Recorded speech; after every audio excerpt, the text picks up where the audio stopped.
నమస్తే అండి. ఈరోజు నమస్తే అండి. అక్కడ ప్యానెల్ ఉన్నటువంటి మిత్రులకు అదేవిధంగా జీ తెలుగు ప్రేక్షకులకు అందరు కూడా నమస్కారాలు. ముఖ్యంగా ఈ రెండు రాష్ట్రాలకు సంబంధించిన ఎన్నికల ఫలితాలు చూసిన తర్వాత రెండు జాతీయ పార్టీలు కూడా ఇండిపెండెంట్ గా గవర్నమెంట్ ఫామ్ చేసే పరిస్థితిలో లేవు. అంటే ఈరోజు ప్రాంతీయ పార్టీల సహకారం కావచ్చు, ప్రాంతీయ పార్టీల మద్దతు లేకుండా ప్రభుత్వాన్ని ఏర్పాటు చేసే పరిస్థితి లేదనేది స్పష్టంగా తెలిసిపోయింది. ఈరోజు ఈ రెండు జాతీయ పార్టీలు కూడా ప్రాంతీయ పార్టీలను మొత్తం కూడా ప్రాంతీయ పార్టీలు ఉండకుండా చేసే కుట్రలో చాలా ప్రయత్నాలు చేసినాయి. అట్లనే తెలంగాణ నుండి ఈరోజు తెలంగాణలో గెలిచినటువంటి కాంగ్రెస్ పార్టీ ఇక్కడ ఇచ్చినటువంటి హామీలు 6 గ్యారంటీలు ఇక్కడ ఇచ్చి దాంట్లో 420 హామీలు ఉన్నాయి అన్ని రకాలుగా. ఈరోజు ఆ 6 గ్యారంటీల్లో మహిళలకు సంబంధించి ప్రతి మహిళకు 2500 18 సంవత్సరాలు నిండినటువంటి ప్రతి మహిళకు 2500 రూపాయలు ఇస్తామని చెప్పేసి ఇక్కడ హామీ ఇచ్చి దాన్ని ఇంకా సంవత్సర కాలం గడుస్తున్నా గానీ దాన్ని నెరవేర్చకుండా అక్కడ మహారాష్ట్రకు పోయి నేను 3000 ఇస్తామని చెప్తే ప్రజలు నమ్ముతారా? అదే విధంగా ఇక్కడ రైతు రుణమాఫీ 50% రుణమాఫీ చేయకుండా అక్కడ పోయి మేము మొత్తం రుణమాఫీ చేసేసినామంటే ప్రజలు ఎవరు కూడా నమ్మలేదు. ప్రజలందరూ కూడా ఈరోజు సోషల్ మీడియా యుగం, ఇక్కడ అన్ని మొత్తం 6 గ్యారంటీలు అమలు అయిపోయినాయని చెప్పేసి 100 కోట్లు పెట్టి అక్కడ ప్రకటనలు వేసినటువంటి ఈ తెలంగాణ ప్రభుత్వంలో ఈ ముఖ్యమంత్రి రేవంత్ రెడ్డి గారు చాలా ప్రచారం చేసిండు. అక్కడ తెలుగు బెల్ట్ కి సంబంధించినటువంటి దాంట్లో మొత్తం కూడా చేస్తే ఏమైంది, ప్రజలందరూ కూడా తిరస్కరించారు.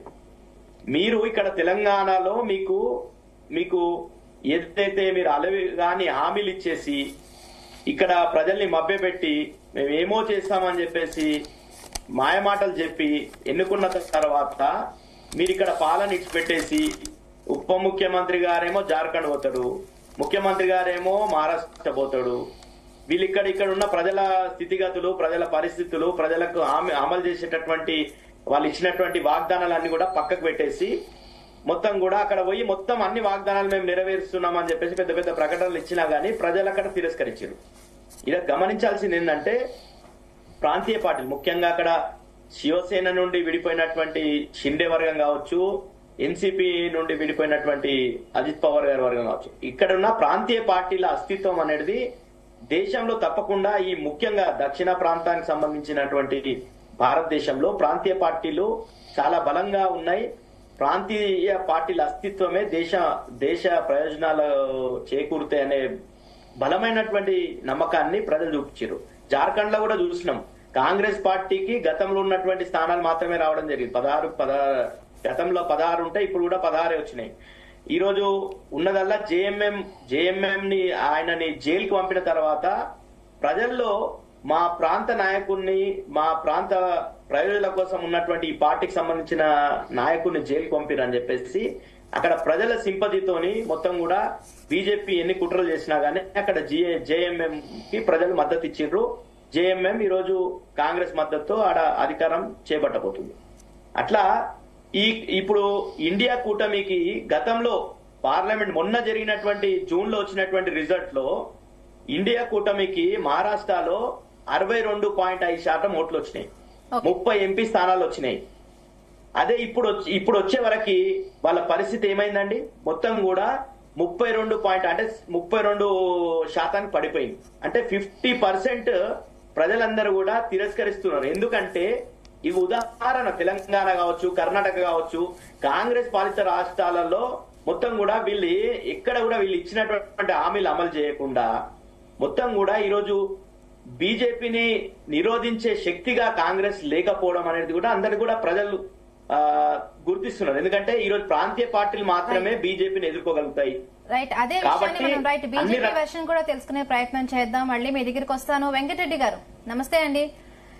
రైట్, అంటే భారీ విజయం సాధించింది ఎన్డీఏ కూటమి. వాల్ వన్ సైడ్ గా కూడా మొత్తం అంతా కూడా అంత భారీ విజయం సాధించింది. సో ఇది ఏక్నాథ్ షిండే సక్సెస్ గా చూడాలా లేక బీజేపీ సక్సెస్ గా చూడాలా, ఎట్లా చూడాలండి? ఒకవైపు ఏమో విపక్షాలన్నీ కూడా ఆరోపిస్తున్న పరిస్థితి, ప్రాంతీయ పార్టీల మద్దతుతోనే బీజేపీ ఎక్కడ కూడా ప్రభుత్వాన్ని నిలబెడుతోంది. ముందుగా మీకు అలాగే జీనియస్ ప్రేక్షకులకి ప్యానల్ మిత్రులకు నమస్కారం. ఇక్కడ ముఖ్యంగా చెప్పాలంటే ఈ విజయము మహాయుతి ఏదైతే ఎన్సీపీ కానీ శివసేన కానీ తర్వాత భారతీయ జనతా పార్టీ కూటమి ఎన్డీఏ కూటమి ఏదైతుందో వాళ్ళ విజయం, మహారాష్ట్ర ప్రజల విజయం, మహారాష్ట్ర బీజేపీ కార్యకర్తల విజయం. ఎందుకంటే ఎప్పటి నుంచో కష్టపడతా ఉన్నారు, కష్టపడుకుంటూ మరి డెవలప్మెంట్ తర్వాత వెల్ఫేర్ స్కీమ్స్ ఏ విధంగా తీసుకుపోయారు ప్రజలకు చేరువయ్యే విధంగా తీసుకుపోయారు. కాబట్టి వాళ్ళకి ముందుగా వాళ్ళందరికీ కూడా శుభాకాంక్షలు. ఎందుకంటే ఈ వార్ అనేది between Congress party and Bharatiya Janata party it's land slide victory. ఎప్పుడు కూడా ఇంతవరకు ఈ సర్వే సంస్థలు ఎన్ని ఇచ్చినాయి కదా ఎగ్జిట్ పోల్స్, ఎవరు కూడా చెప్పలేదు ఇంత పెద్ద మెజారిటీ వస్తుందని చెప్పేసి భారతీయ జనతా పార్టీకి. ఏదో ఒక 20 సీట్లు కొంచెం అటు ఇటుగా వస్తాయి, గెలిచే అవకాశాలు ఉన్నాయని చెప్పన్నారు. కానీ హర్యానాలో అదే విధంగా చెప్పారు, అదే విధంగా తీర్పిచ్చారు హర్యానా ప్రజలు. ఈ రోజు మహారాష్ట్ర ప్రజలు కూడా అదే విధంగా తీర్పిచ్చారంటే ఒక్కసారి ఇమాజిన్ చేసుకోవచ్చు. గత 10 సంవత్సరాల కాలంలో భారతీయ జనతా పార్టీ కేంద్ర ప్రభుత్వంలో ఉన్న మరి ప్రధానమంత్రి నరేంద్ర మోడీ గారు ఏ విధంగా డెవలప్మెంట్ కానీ లేకపోతే వెల్ఫేర్ స్కీమ్స్ రెండు కళ్ళలాగా మరి భారతదేశ ప్రజలకు తీసుకుపోతా ఉన్నారు, కృషి చేస్తా ఉన్నారో ప్రతి ఒక్కరు కూడా గమనించవచ్చు.